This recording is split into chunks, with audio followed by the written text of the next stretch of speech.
On est de retour sur le plateau de KO, toujours avec Malik Sylla et Jean-Charles Barès, notre short notice. Et Cheikh Cissé nous a rejoint sur le plateau. Bonsoir Cheikh. Bonsoir. Tout va bien? Super bien, super. Bienvenue sur le plateau de KO, le taekwondoïste ivoirien. Médaille d'or en 2016, il faut le rappeler encore une fois. On va parler de toute votre actualité dans le troisième round. On fait ça tout de suite. Round 3.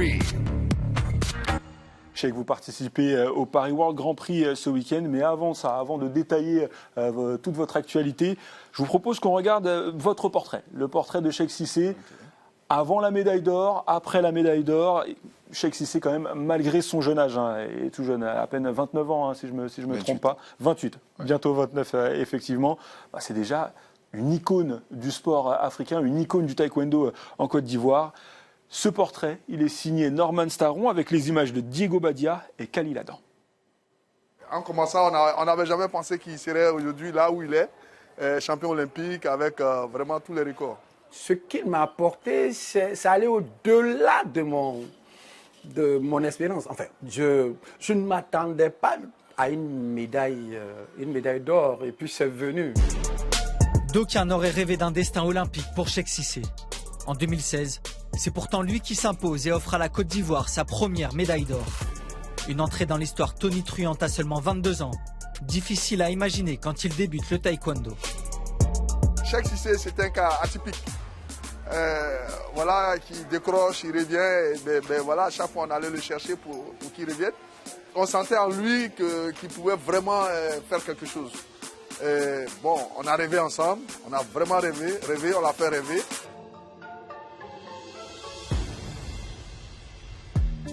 Plus que les rêves, c'est à force de travail que Polozzo arrive au sommet. Une médaille d'or olympique, 3 titres de champion d'Afrique, sans compter les victoires lors des Grands Prix.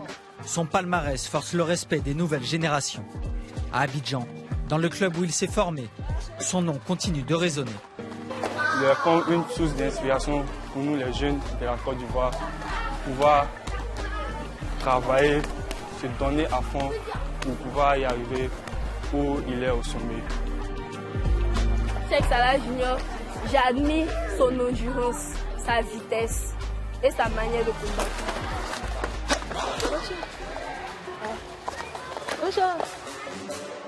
Un exemple dans la victoire comme dans la défaite. À Tokyo l'an passé, le tenant du titre se fait sortir dès son entrée en lice. Une désillusion pour ses proches, mais toujours au soutien du grand frère. Ça nous a fait mal de savoir qu'il avait perdu, vu qu'il avait tellement travaillé. Il avait bossé comme un fou pour pouvoir avoir au moins une médaille. Mais il a perdu. Mais on a continué de le supporter, de l'aimer. Soutenu par tout un pays, l'homme de Rio n'oublie pas la Côte d'Ivoire. Basé en Espagne, ses retours sur le continent africain lui permettent d'aider au développement de sa discipline et de préparer ses successeurs, même s'il n'a que 28 ans. Dès qu'il vient au club ici, on s'entend ensemble, il nous montre les techniques, quelques techniques qu'il faut faire, puis il nous donne quelques conseils.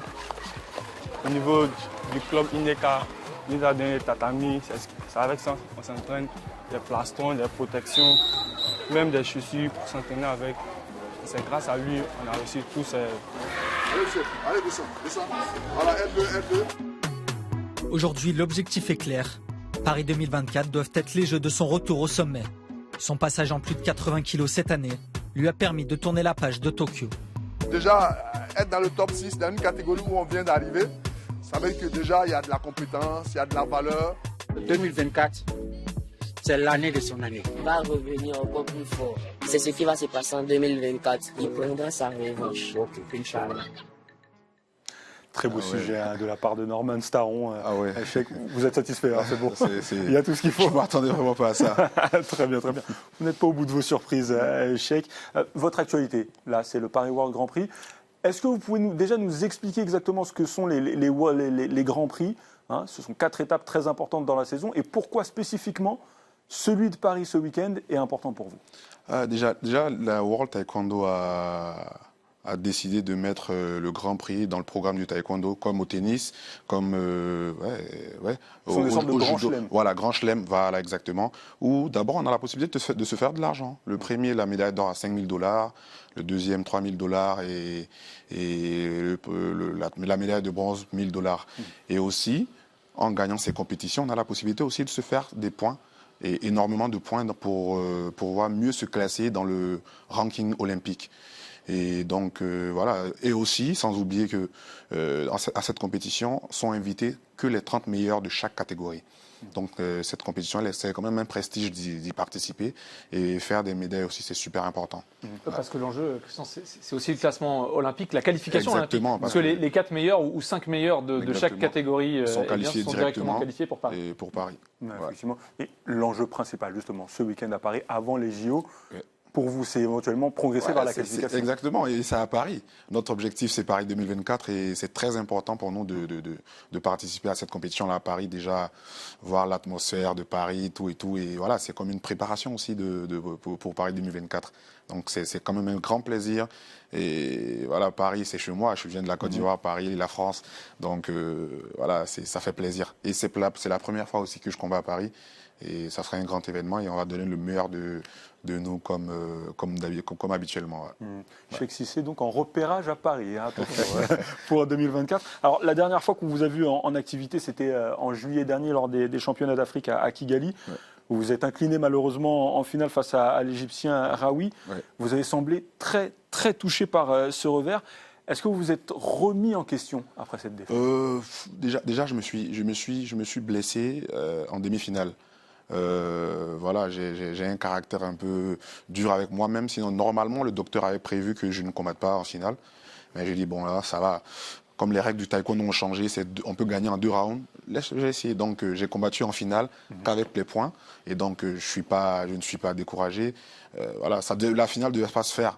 Mais j'ai insisté, mais voilà, le plus important, c'est d'avoir eu une médaille. Je me suis fait au moins 24 points pour le ranking olympique, et c'est super important. Je suis à Paris aussi, essayer de faire des points, et on a la conquête des points pour pouvoir se qualifier directement pour les Jeux de Paris. Jean-Charles, vous avez une question? Oui, alors moi j'aimerais revenir sur cet échec de Tokyo, parce que c'est vrai que vous tombez de très haut. Il y a cette surprise, cette médaille d'or, vous êtes le premier champion olympique ivoirien. Derrière l'Olympiade, elle est un petit peu plus difficile. 2 championnats du monde dans lesquels vous n'êtes pas médaillé. À Tokyo, il y a peut-être aussi l'effet de surprise qui n'est plus là. On vous connaît, on vous attend, on vous a analysé. Après cet échec, vous tombez au premier tour. Vous décidez tout de suite de repartir vers un cycle olympique avec ce changement de catégorie? Oui, parce que Tokyo, ça a été vraiment compliqué. Voilà, on est athlète, on a un mental très dur. Mais sinon, Tokyo, c'était vraiment une compétition très, très compliquée. Moi, je fais assez de régime, 10 kilos, 7 kilos. Et imaginez gérer ces 7 kilos-là, 10 kilos. Et les Jeux de Rio, de Tokyo ont été reportés d'une année. Et donc, il fallait encore gérer le poids une année. Et aussi, il y a eu la pandémie. C'était compliqué. On a eu une grosse préparation. On y croyait, mais finalement, ça ne s'est pas passé.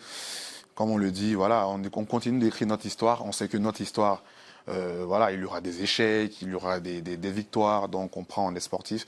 On le prend comme ça. Et l'objectif, c'est de se fixer de nouveaux objectifs et essayer de faire les plus belles médailles. Et c'est vrai qu'avec la pandémie, justement, et bien quand on a eu cette Olympiade, ces Jeux Olympiques qui ont été repoussés, moi, pour avoir commenté le tournoi olympique, c'est vrai qu'on a vu énormément de favoris qui ont été perturbés, qui sont tombés très rapidement. Exactement, énormément de favoris. Si on regarde les podiums au taekwondo, il y a vraiment que de nouveaux athlètes. Mais il y a eu beaucoup de surprises au judo avec Teddy Riner. Et même au tennis, je pense.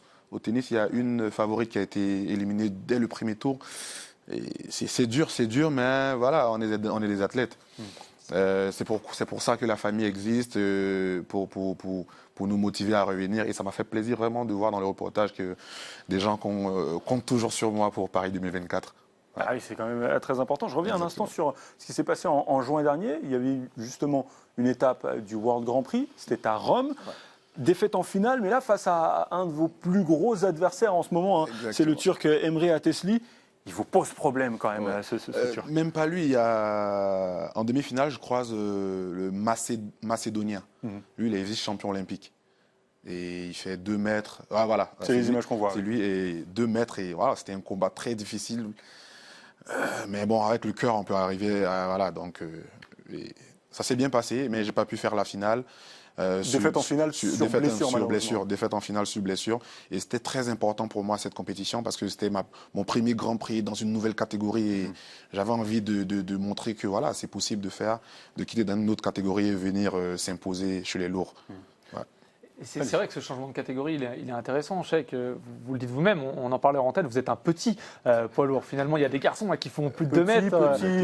Quand même, on s'entend. Par rapport à nous autres, c'est sûr. Mais chez les poids lourds, on a Vladislav Larine qui fait plus de 2 mètres, qui doit être autour des 100 kilos. Donc c'est vrai que vous arrivez à rivaliser finalement avec l'explosivité et le volume de frappe. Exactement, aussi, j'arrive à m'imposer avec l'explosivité, comme vous l'avez dit, et voilà, avec le volume de frappe, mais aussi c'est très compliqué parce qu'ils pèsent lourd, ils sont...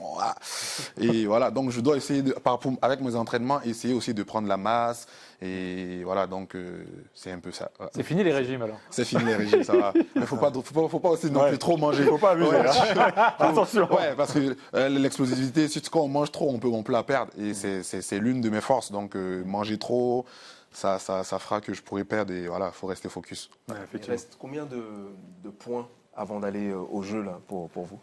Il ne reste pas combien de points, parce que je ne suis pas le seul à chercher des points. Ouais. C'est la lutte. Je veux dire, comment ça se passe du coup? Oui, parce qu'il y a les Grands Prix, il y a les Open, et voilà, tout le monde fait des compétitions. Et voilà, tu prends ici, par exemple... les championnats du monde aussi. Les championnats du monde. En fonction de ton rang, tu as le nombre de points que tu prends. Là, par exemple, au Grand Prix de Rome, j'ai été 2e, donc j'ai pris 34 points, mais le premier, il prend 60 points. D'accord. Et donc, au fur et à mesure que tu fais des compétitions, en fonction de ton rang, les premiers on vous classe. Et chaque mois, il y a le ranking qui sort. Et voilà, il faut se maintenir, faut pas... C'est une course, hein. C'est une course. D'où ma question, l'intérêt, c'est de savoir alors à quel niveau il faut se maintenir. Ça dépend après des... Est-ce qu'il y a un barème, un nombre de points à partir duquel vous êtes quasiment sûr d'être... Chaque année, il y a un nombre de points qu'il ne faut pas dépasser. Par exemple, il y a 4 Grands Prix dans l'année. Il y a 4 Grands Prix, c'est-à-dire 60 points, 60 points, 60 points, 60 points. Et il y a le championnat du monde, et il y a 40 points en Open que tu ne dois pas dépasser. D'accord. Donc, tu fais tes Open, après tes 40 points, c'est fini. Tu n'as plus droit à d'autres points. Tu fais tes Grands Prix, c'est fini. Et c'est un peu comme ça. Ce qu'il faut préciser, c'est que c'est très difficile de se qualifier pour les Jeux Olympiques via le classement en taekwondo. Il y a 16 athlètes par catégorie et il y a 4 catégories par sexe. Et il faut rester au top niveau de ce classement pendant plusieurs années. Ouais. Donc finalement, se qualifier aux Jeux Olympiques, c'est presque plus dur que de les gagner. Exactement. C'est un prestige pour nous parce qu'il faut être tout le temps au top. Une petite blessure, 6 mois d'arrêt, là, tu perds au moins... c'est la dégringolade. Voilà. Donc là, on fait tout, mais se maintenir et ne pas perdre. Et là même, j'ai eu une blessure au championnat d'Afrique. Et le docteur m'a dit, non, laisse les Grands Prix de Paris. Il dit, oh, de quoi tu parles Donc là, c'était physio, tout faire pour être sur pied pour les Grands Prix de Paris. Voilà. Très bien. Un petit mot sur votre popularité quand même en Côte d'Ivoire. Immense, on l'a dit en introduction, vous êtes une icône du sport ivoirien. C'est un statut que vous appréciez? Oui, c'est un statut que j'apprécie parce que depuis tout petit, j'ai voulu être quand même quelqu'un de connu depuis tout petit. Et voilà, le plus important, voilà, on peut avoir un bon statut, mais il ne faudrait pas perdre la tête. Et je pense qu'après, avec mon éducation, je pense qu'on reste toujours humble, on respecte toujours les amis, la famille, et je pense que c'est le plus important. En plus de ça, alors vous êtes une star, mais vous investissez aussi dans le taekwondo en Côte d'Ivoire. Vous avez votre académie. Ouais. Vous êtes parmi ceux qui veulent voir progresser le taekwondo en Côte d'Ivoire. Exactement. Il y a même moins d'1 an que j'ai fait un don de $40,000 à la fédération en matériel. Ah oui. À la Fédération ivoirienne de taekwondo. Et voilà, je n'hésite pas à aider à INECA. Parce que club, nous, par exemple, vous voyez, nous on s'entraînait à même le sol là. Ah, ouais, il n'y avait pas de tapis et sans chaussures. Et là, voilà, quand tu vois, non mais aujourd'hui on arrive en Europe, je vois tout ce que des jeunes ont, et voilà, même les plastrons électroniques, parce qu'au taekwondo, c'est le plastron électronique. Je n'hésite pas, voilà, avec mon sponsor Daido, à venir offrir à la fédération. Voilà, donc c'est super important pour nous. Il faut être aussi humain. Voilà, c'est super important. Le taekwondo m'a tout donné, donc voilà, ça sera malhonnête de ma part de rien faire pour ces jeunes-là. Et voilà, on essaie de faire le possible parce qu'après nous, avoir aussi d'autres champions olympiques. Ouais. Ah oui, c'est important. Malik, oui, j'ai une question. Est-ce que lorsqu'on est champion olympique de taekwondo, on est aussi populaire que Didier Drogba? Oh, c'est dur, c'est dur. C'est dur ce que vous demandez. Est-ce qu'on a sa chanson, Cheikh Salah Cissé? Il y a plusieurs chansons, mais Didier Drogba, c'est le big, c'est le boss. Quand même. C'est le boss, c'est le boss. On est quand même sur une autre sphère, là, Malik. C'est le boss. En tout cas, le fait de pouvoir inspirer la jeunesse, de pouvoir aider et de pouvoir transmettre aussi, c'est très important et vraiment bravo pour ce que vous faites. Merci. Cheikh, moi j'ai une petite question. Alors j'anticipe peut-être sur une question qui viendra plus tard. En tout cas, je pose les bases de cette question. On a vu Rio, Tokyo. Est-ce que Paris, ce sera votre dernier cycle olympique, votre dernière aventure olympique en taekwondo? J'y pense pas. Moi, je suis une personne, j'aime pas penser à après. Je suis là, Paris. Après Paris, avant Tokyo, avant Rio, j'avais pas pensé à. Il y a beaucoup de choses auxquelles j'avais pas pensé. Ouais. Et quand il y a eu Rio, il y a beaucoup de choses qui se sont déroulées. Et donc je suis un peu comme ça. L'objectif c'est Tokyo, Paris. Il faut se concentrer pour Paris et après on verra ce qui va se passer. C'est un peu comme ça que voilà. Très bien, c'est bien noté, Cheikh. On a une petite surprise pour vous, juste avant de conclure cette émission. Un message important de la part de deux personnes qui vous sont très très proches. Regardez. Champion, je suis ton père. Le coach des Jeux Olympiques passés, ça fait partie du passé. 2024, c'est l'année de ton année. Je vais faire ce qui est humainement possible en tant que père, de donner toutes les bénédictions possibles pour que cette finale, tu puisses nous ramener une médaille. Cheikh, fais du meilleur que tu peux. Travaille aussi dur que tu puisses le faire. Travaille dur, que tu gagnes ou tu perdes, tu restes Cheikh. Tu nous rapporteras forcément une médaille. En 2024, ta revanche, tu l'auras. Ça fait plaisir ce message quand même. Ça fait vraiment plaisir, Je vois mon père, il vit le moment là. Ouais. Ah ouais, le vieux, il n'a rien demandé. Hein. Je viens avec mon histoire de taekwondo, mon histoire de Cheikh. Voilà, ça fatigue à chaque compétition. Les parents, ils sont stressés. Ouais. Voilà, ils vivent le moment et souvent ça nous peine. Et je pense que aussi c'est une motivation parce que quand je vois ça, tu te dis, oh man, tu travailles plus pour toi, hein. Ouais. Tu travailles pour la famille, tu travailles pour le pays et ça fait vraiment plaisir. Beaucoup de pression aussi. Hein. Alors pour adoucir un petit peu la pression, je crois que votre petit frère a un petit truc à ajouter à son message. Est-ce qu'on peut regarder ce qu'a prévu le petit frère de Cheikh Cissé?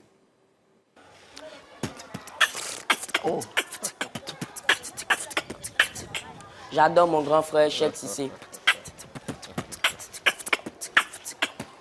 C'est le best.